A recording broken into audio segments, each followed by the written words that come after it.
अस्सलाम वालेकुम नाज़रीन, न्यूज़ टुडे के आज के इस प्रोग्राम के साथ हम मौजूद हैं कराची से बाहर एक इलाके में, और हमारा कुछ विज़िट है साहिली पट्टी का, जो सिंध की साहिली पट्टी है उसकी कम्युनिटी का। हम थोड़ा सा आपको सूरत हाल के बारे में बताएंगे। इस वक्त हम जिस जगह पर मौजूद हैं ये ढांडो जेटी कहलाती है, और यहाँ से हमारा सफ़र होगा घारोचानो की तरफ, और घारोचानो में हम क्या क्या कुछ देखेंगे, वहाँ पर क्या क्या चीज़ें मौजूद होंगी। सईद साहब वर्ल्ड वाइड फेडरेशन के हमारे साथ यहाँ पर इस साइट के मैनेजर मौजूद हैं, इनसे हम बात करेंगे। सर, क्या कुछ आप दिखाने ले जा रहे हैं? जी, मैं आपको मिस्री जत विलेज विज़िट करवाऊंगा, जहां हमने कम्युनिटी को as a alternative livelihood source के तौर पे क्रेब और फ़िश एक्वाकल्चर पॉन्ड्स बना के दिए हैं। और साथ साथ क्योंकि मैंग्रोव्स के ऊपर डिपेंडेंसी कम्युनिटी की बहुत ज़्यादा है, फ्यूल वुड के हवाले से, ग्रेजिंग के हवाले से, लाइव स्टॉक की, तो हमने वहाँ कम्युनिटी को अल्टरनेटिव फोडर कल्टीवेट करके दिया है, ताकि उनकी जो ग्रेजिंग प्रेशर है, जो वो फोडर कलेक्ट करके मैंग्रोव से लेके आते हैं, और वो काफ़ी हद तक कम हो सके। कुछ ऑल्टरनेटिव इन्होंने रिसोर्सेज WWF वालों ने यहाँ की कम्युनिटी के लोगों के लिए तश्कील दी हैं। दरअसल मकसद ये है कि क्लाइमेटिक चेंजेस के साथ साथ जिस तरह से हर चीज़ में आबो हवा में तब्दीली आ रही है, लोगों के ज़रिए माश में तब्दीली आ रही है, वहीं पर साहिली पट्टी के अतराफ़ जो रहने वाली कम्युनिटी है, जो ज़्यादातर माहीगीर तबका है, उसके भी अब रहन सहन में तब्दीली आ रही है, उनके भी ज़रिए माश में तब्दीली आ रही है। तो क्या क्या उनके पास रिसोर्सेज मौजूद हैं जिसके ज़रिए वो अपनी जो है ज़िंदगी की गाड़ी खींच सकते हैं, और किस तरीके से अपना ज़रिया माश जो है वो तलाश करते हैं, इस पर हम आज ये सब कुछ चीज़ें इस प्रोग्राम में शामिल करेंगे। तो आइए चलते हैं।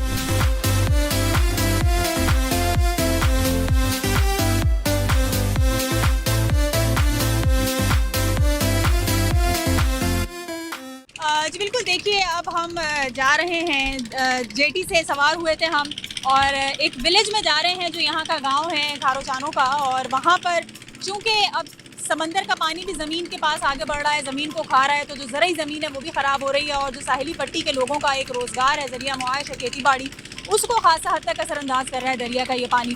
और फिर जब हम बात करते हैं कि जी आप समंदरी जो ग़िज़ा है उससे अपनी कमी पूरी कर सकते हैं या उसका शिकार करके अपना ज़रिया मुआश बना सकते हैं, तो माहीगीरी को भी जो हम देख रहे हैं कि क्लाइमेटिक फैक्टर्स ने खासा असरअंदाज किया है, और माहीगीरी भी जो है वो खासी मुतासर हुई है। लिहाजा WWF की जानिब से जो है वो यहाँ पर फार्म्स बनाकर दिए गए हैं क्रैब्स के, और मुख्तलिफ और दीगर इनके पास ऑप्शनल चीज़ें हैं जिसके ज़रिए ये अपना ज़रिया मुआश जो है वो कशीद करते हैं। हमारे साथ विनोद कुमार साहब मौजूद हैं, इसी साइट पे काम कर रहे हैं और काफ़ी अरसे से यहाँ पर कम्युनिटी के मसाइल से आगाह हैं। उनसे हम जानेंगे कि जिस जगह पर हम जा रहे हैं वहाँ पर लोगों को और क्या क्या मसाइल दरपेश हैं। विनोद साहब, थोड़ा सा बताइएगा कि हम जा रहे हैं जिस जगह पे, वहाँ कम्युनिटी के क्या इशूज़ हैं, ज़रिया मुआश क्या है?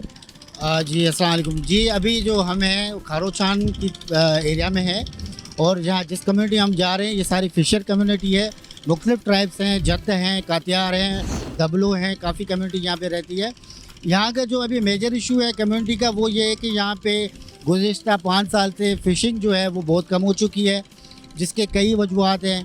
और यहाँ पे दूसरा जो इशू है, यहाँ पे मैंग्रोव्स के दरख्त जो बहुत हुआ करते थे वो ख़त्म होते जा रहे हैं, उसके भी वजूहात हैं।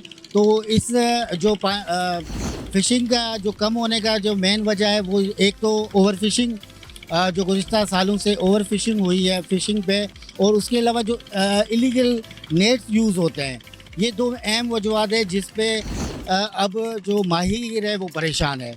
तो उन चीज़ों पे WWF मुख्तलिफ़ प्रोजेक्ट्स यहाँ पे 2007 से हम काम कर रहे हैं। तो हम अल्टरनेट ऑप्शंस की तरफ जा रहे हैं कि लोगों को हम अल्टरनेट ऑप्शंस की तरफ ले जाएं, क्योंकि फ़िशिंग, इनका पूरा प्रेशर फ़िशिंग पे, और फ़िशिंग है नहीं तो ये आगे क्या करेंगे। तो हम इनको अल्टरनेट पे फ़िश फार्मिंग का कॉन्सेप्ट दे रहे हैं। हमने यहाँ पे फ़िश के लिए तालाब बना के दिए हैं कि भाई आप फ़िश फार्मिंग करो। उसके अलावा भी यहाँ पे जो मेन सोर्स है क्रेब फार्मिंग, क्रेब का जो लोग क्रेब पकड़ते हैं, तो हमने उनकी भी फार्मिंग की है, क्योंकि ये छोटे छोटे बच्चे पकड़ के इनको रेट नहीं मिलते। तो हम चाह रहे हैं कि उन बच्चों को ये फार्म में रखें, 2 माह 3 माह उनको रखें और इनको अच्छा रेट दें। तो ये सारे कॉन्सेप्ट हैं हमारे। अच्छा, 2010 के बाद हम देखते हैं कि जो बड़ा एक फ्लड आया था, और काफ़ी उसके बाद से सूरत हाल तमाम था, जो ये साहिली पट्टी के रिहायशी थे या जो माहीगीर कम्युनिटी थी उसको फेस करना पड़े।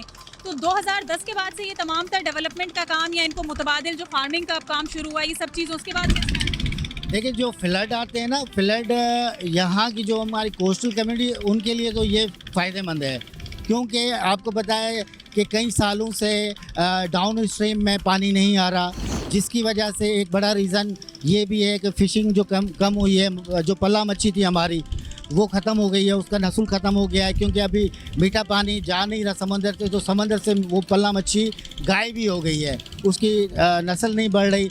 और उसके बाद मीठा पानी इनके लिए इस तरह होता है कि इनकी ईद होती है, तो ये जो आपने इर्द गिर्द देखा होगा कि ज़मीनें बंजर होती जा रही हैं, सीपेज बढ़ गया है, ज़मीनें इन जो एग्रीकल्चर लैंड्स अब सीपेज में तब्दील हो गई हैं। तो ये वजह है पानी का ना आना। मीठा पानी मेन वजह है कि हमारे जो मैंग्रोव्स ख़त्म हुए हैं, वो भी मीठा पानी ना आने की वजह से मैंग्रोव्स के फॉरेस्ट भी कम होता जा रहा है। मैंग्रोव के फॉरेस्ट भी कम होते जा रहे हैं और चूँकि दरियाई पानी का रुख भी खासा कम हो चुका है, तमाम तरह क्लाइमेटिक चेंजेस जो हैं वो असरअंदाज हो रही हैं। न सिर्फ ये कि लोगों के तर्ज ज़िंदगी पर असरअंदाज हो रही हैं, बल्कि जो मेरीन लाइफ है उस पर भी असरअंदाज हो रही हैं। और जो माहीगीरी एक बड़ा ज़रिया समझा जाता है, यहाँ पर साहिली पट्टी के लोगों का ज़रिया मुआश है, उसमें भी खासी हद तक कमी वाक़ई हुई है। और पल्ला मछली का जिस तरह से जिक्र किया जा रहा है कि एक बड़ी तादाद में उसको यहाँ पर कैप्चर किया जाता था, वो भी कमी हो चुकी। लिहाजा क्रैब फार्मिंग और फ़िश फार्मिंग का सिलसिला जो है वो शुरू किया गया है। ये जो मेरे कैमरामैन अगर आपको दिखा सकें शौकत अली, तो हम देख रहे हैं कि जिस किनारे पर हम चल रहे हैं समंदर में, और यहाँ पर हम देख रहे हैं कि जी ज़मीन का कटाव कुछ नज़र आ रहा है। तो ये ज़मीन का कटाव वही कटाव है जो समंदर की वजह से, समंदर का पानी आगे आगे बढ़ रहा है और वो ज़मीन जो है वो ख़त्म होती चली जा रही है। लिहाजा जो एक आपकी ज़रई ज़मीन थी, या जो ऐसी ज़मीन थी जो सेम से बची हुई थी और जहाँ पर काश्तकारी ज़्यादा होती थी, फार्मिंग एरिया जिसको कहलाया जाता था, तो जो ज़राअत का एक तरीक़ाकार था जिसके ज़रिए से यहाँ पर लोग अपना ज़रिया मुआश उसको बना के रखते थे और एक बड़ा रेवेन्यू भी जनरेट होता है। यकीनन हमारे इस ज़रई तरीक़ाकार की वजह से वो भी खासी हद तक मुतासर हुआ है। तो तमाम तरह की जो चीज़ें हैं वक्त के साथ साथ तब्दील हो रही हैं, इनके मुतबादिल तरीक़ाकार क्या हो सकते हैं, किस तरह से लोगों को यहाँ पर उनके माश के लिए ज़रूरियात फराहम की जा सकती हैं, फैसिलिटीज़ दी जा सकती हैं, ये सब चीज़ें हम देखेंगे। और फिर अभी जिस गांव में हम जा रहे हैं, खारोचानों का जहाँ पर जिक्र किया जा रहा है, वहाँ पर ये गांव मौजूद है, वहाँ पर लोग इस वक्त क्या तरीक़ाकार इख्तियार कर रहे हैं, उनको क्या मसाइल दरपेश हैं, ये सब चीज़ें भी आपको आगे चलकर दिखाएंगे। किस तरह से समंदरी जो साहिल है, जो साहिली पट्टी के रहने वाले लोग हैं, उनको क्या परेशानियां हैं, ये हम जानने के लिए पहुंचे हैं अब मिस्री गांव। और यहाँ जा पहुँच हम देखते हैं कि कम्युनिटी के जो इशूज़ हैं, किस तरह से ये लोग अपनी ज़िंदगी गुजार रहे हैं, किस तरह से गुजर बसर इनकी होती है। जिस तरह से ज़रिया मुआश का हमने जिक्र किया था कि जो क्लाइमेटिक फैक्टर्स हैं उसमें तब्दीलियाँ आने की वजह से जो है वो काफ़ी हद तक इनका ज़रिया मुआश तब्दील हो चुका है। तो अब जो यहाँ फार्मिंग के ज़रिए ज़रिया मुआश किया जा रहा है वो किस हद तक इनके लिए सपोर्टेबल है, और इसके अलावा और किस तरीक़ाकार से ये लोग यहाँ पर अपना जो है वो रोज़गार कमाते हैं, रोज़गार के ज़राए यहाँ पर निकालते हैं। इसके अलावा जो यहाँ का तर्ज़ ज़िंदगी है वो हम देखते हैं कि उसकी वजह से यहाँ पर कौन कौन सी ऐसी बेसिक एसेसरीज़, बेसिक नीड्स हैं जो कि नहीं हैं इनको अवेलेबल। जिस तरह से सेहत एक ऐसी बुनियादी सहूलत है जिसका हम देख रहे हैं कि अगर हम खुश्की से आए हैं, जिस तरह से हमने सफ़र शुरू किया था अपना जिस साहिली पट्टी से, वहाँ से हम जब अब इस गाँव तक पहुँचे तो तकरीबन 1 घंटे का वक्त लगा है। तो 1 घंटा मज़ीद इनको दरकार होता है यहाँ से किसी भी एमरजेंसी की सूरत में उस जगह तक पहुँचने के लिए। यहाँ पर क्या क्या फैसिलिटीज़ अवेलेबल हैं और यहाँ पर क्या कुछ नहीं है जो होना चाहिए, ये हम चलते हैं और देखते हैं।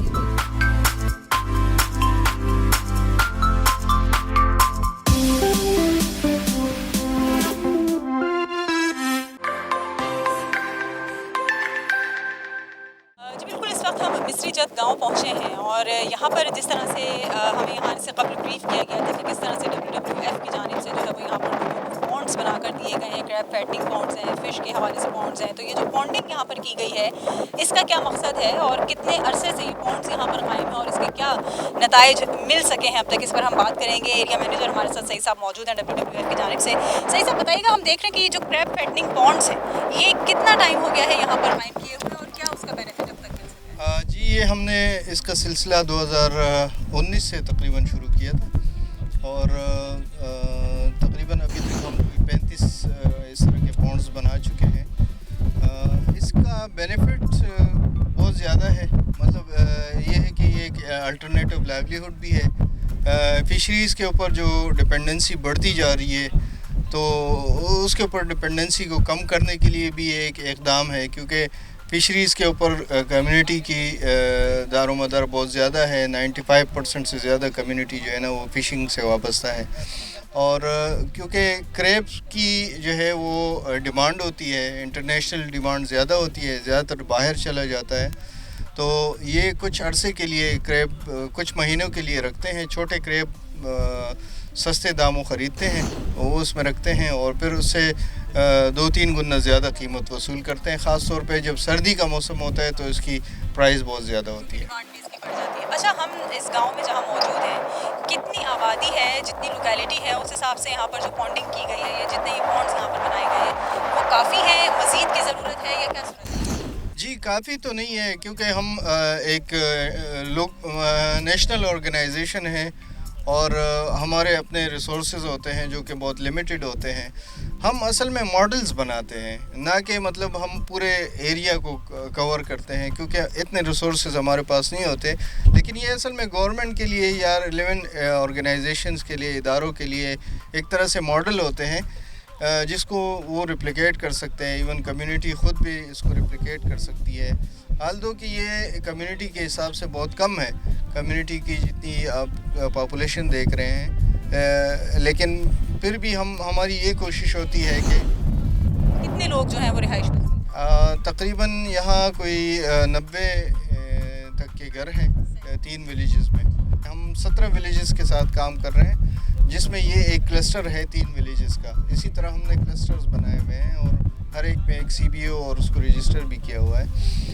तो 3 गांव को मिला के इसमें जो है ना तकरीबन 90 तक की पॉपुलेशन होगा, हाउस होल्ड होगा। और यहाँ पर WWF ने जैसे कहा कि जी एक मॉडल और एग्जाम्पल के तौर पर पॉन्डिंग यहाँ पर की गई है, तो कितने पॉन्ड्स यहाँ पर बनाए गए हैं? यहाँ तकरीबन 5-6 पॉन्ड्स बनाए गए हैं। हाँ जी, बिल्कुल एक गुड एग्जाम्पल सेट करने की कोशिश की गई है उन लोगों के लिए जो हुक्मरानों के तौर पर जान पहचान रखते हैं और खुद को हुक्मरान कहलवाना पसंद करते हैं। लेकिन हम जिस तरह से देख रहे हैं इस आबादी की, इस गांव की सूरत हाल, तो तकरीबन ऑलमोस्ट इस मिस्री जत में 3 गांव हैं और 90 से लेकर जो है 100 तक लोगों की आबादी नफूस पर मुश्तमिल है इस इलाके की।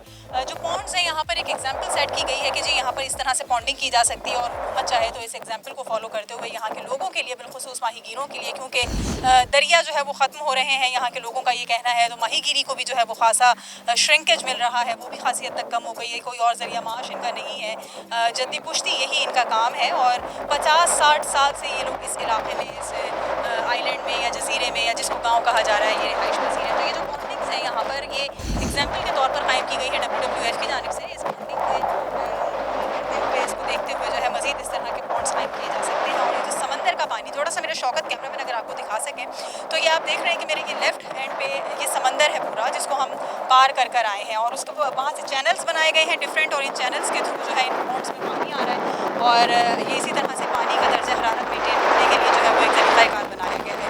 थोड़ा सा कम्युनिटी की तरफ चलेंगे, उनसे बातचीत करेंगे और देखते हैं कि यहाँ पर और क्या सूरत हाल है, इस इलाके के लोगों को क्या क्या चीज़ें मैसर नहीं है जो मैसर।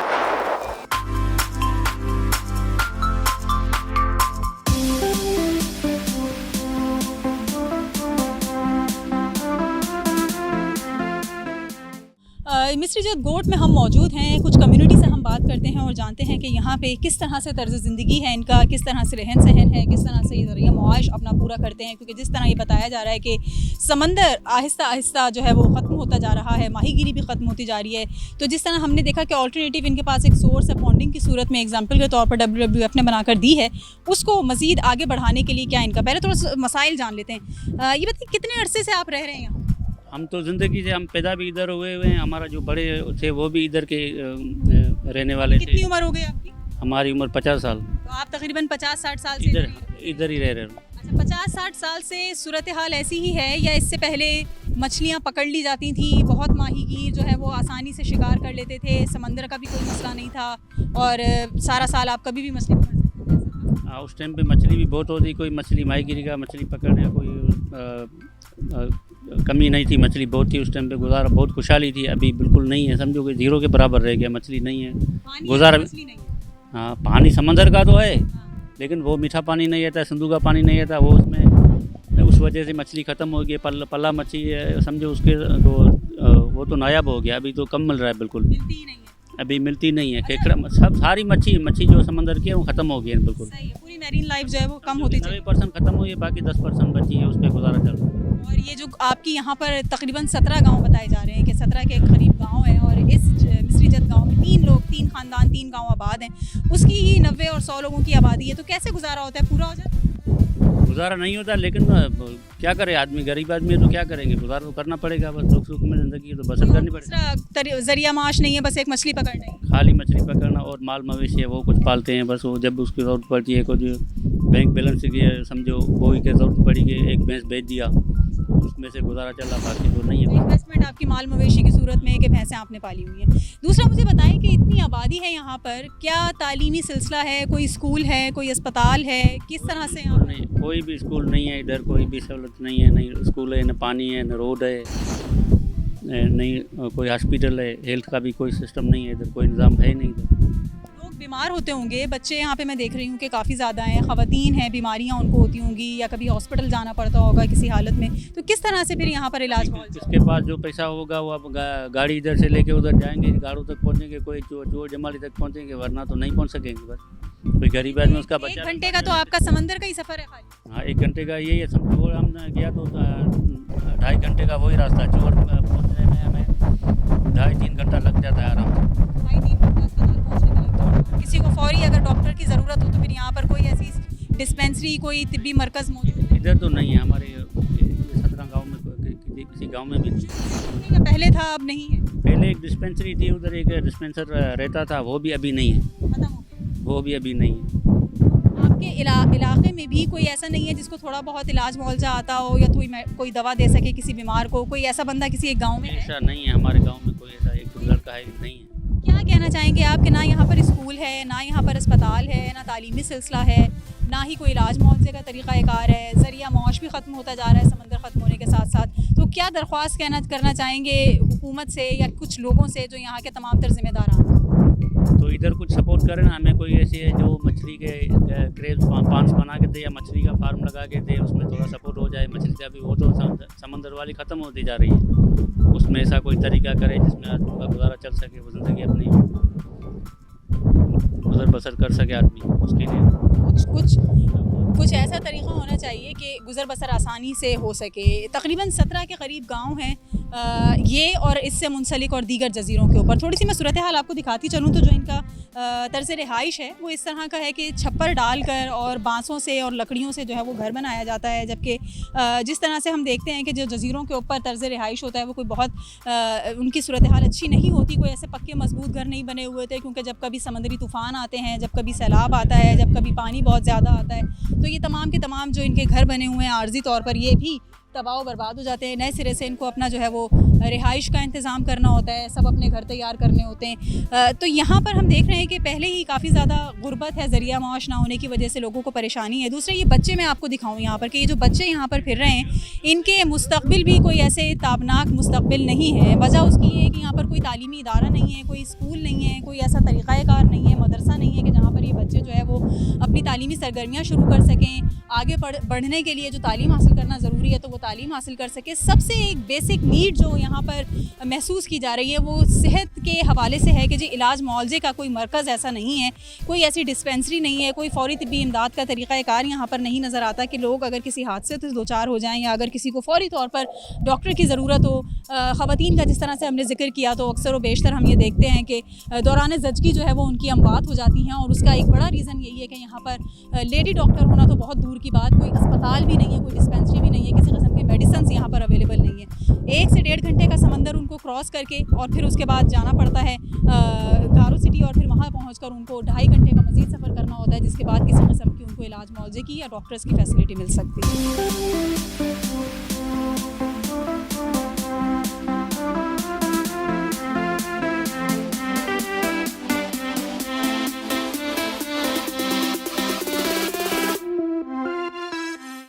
जी बिल्कुल, हमने आज विज़िट किया मिस्ट्री जेट विलेज का जो एक जज़ीरा है, और हमने देखा कि खारोचानों का जो ये जज़ीरा है वहाँ पर तकरीबन 17 से ज़्यादा गांव आबाद हैं, जिनकी आबादी भी एक बड़ी तादाद में है, लेकिन बेसिक नेसेसिटीज़ उनको अवेलेबल नहीं है। पीने का साफ़ पानी वहाँ पर नहीं है, वहाँ पर तालीम की कोई लिए सिलसिला, कोई स्कूल नहीं है, कोई हॉस्पिटल नहीं है, और जो लोग वहाँ पर गुज़र बसर कर रहे हैं वो ख़ासा मुश्किल में गुजारा करते हुए नज़र आ रहे हैं। मेरे साथ इसी से मुतालिक सना यहाँ पर मौजूद हैं, WWF की रिप्रेजेंटेटिव हैं यहाँ पर मौजूद हैं। सना, मुझे बताएं, ख़वातीन के जो हमने इश्यूज़ देखे, बिलखुसूस हेल्थ की अगर हम बात करें, कोई मेडिकल फैसिलिटी नहीं है किसी तरह की, कोई फ़र्स्ट एड के लिए या कोई हम देख सकते हैं कि मेडिकल कैंप तक का वजूद नहीं है, हॉस्पिटल तो जी, बिल्कुल यहाँ पर मैं आपको बताती चलूँ कि आप जैसा कि देख कर आएँ कि यहाँ पर कोई भी बुनियादी सहूलत तो मौजूद ही नहीं है। तो अगर हम बात करें गवर्नमेंट की, तो गवर्नमेंट भी उनको किसी किस्म की सपोर्ट नहीं दे रहे हैं।